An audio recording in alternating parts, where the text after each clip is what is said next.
My name is Grace Kemp, and this talk is entitled The Mysteries of the Menorah. If you don't know what a menorah is, you're looking at one. This was purchased at Lammas gift shop in Bethlehem. It was one of the major symbols of Israel. And when I asked what it meant, I was told it's a symbol of the nation of Israel and our mission to be a light to the nations.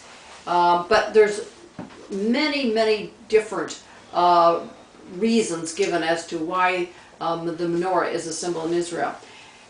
Originally, the details for the menorah were given to Moses at Mount Sinai, and one was constructed to go into the tabernacle and later in the temple.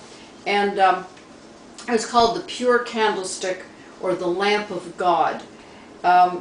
In Hebrews, we are told in Hebrews 8:5, see that thou make all things according to the pattern shown thee in the mount, because they were an example and shadow of heavenly things. In other words, every bit of furniture in the tabernacle and later in the temple, for which God had given Moses detailed instructions, and he wrote down all those details and then created them, they had to be meticulously followed because they represent things in the heavenly temple.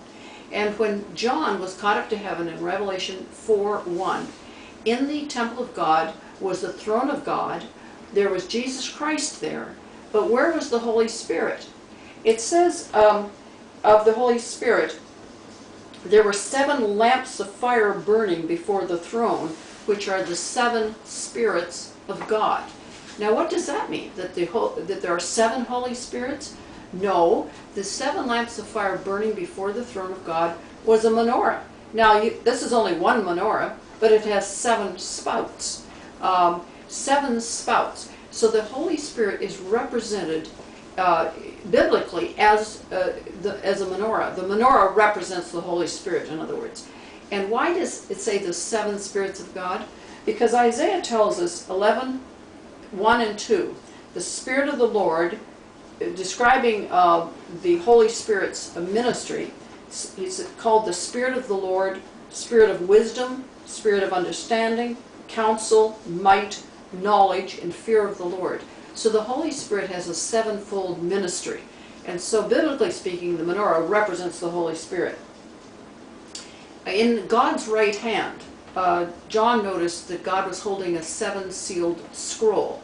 Now that's very rare. A scroll in Israel with a seal was not to be opened by anybody except the legal owner. To have 7 seals on a scroll was an extremely valuable document.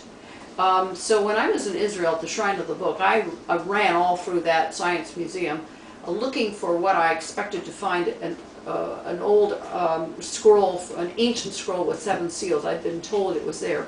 I didn't find it. I managed to miss my bus by taking so much time. However, a 7-sealed scroll is rare, very rare.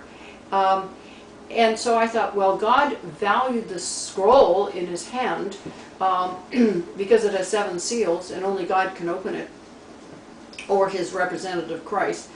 And we are sealed with the Holy Spirit. Does God not value us as much as he values the scroll? The fact is, the Holy Spirit is the 7 seals.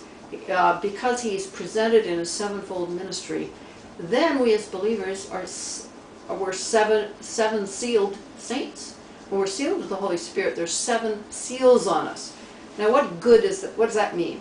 That means that at salvation, and the Holy Spirit indwells us at that point, we are sealed 7 times over with the 7-sealed Spirit of the living God.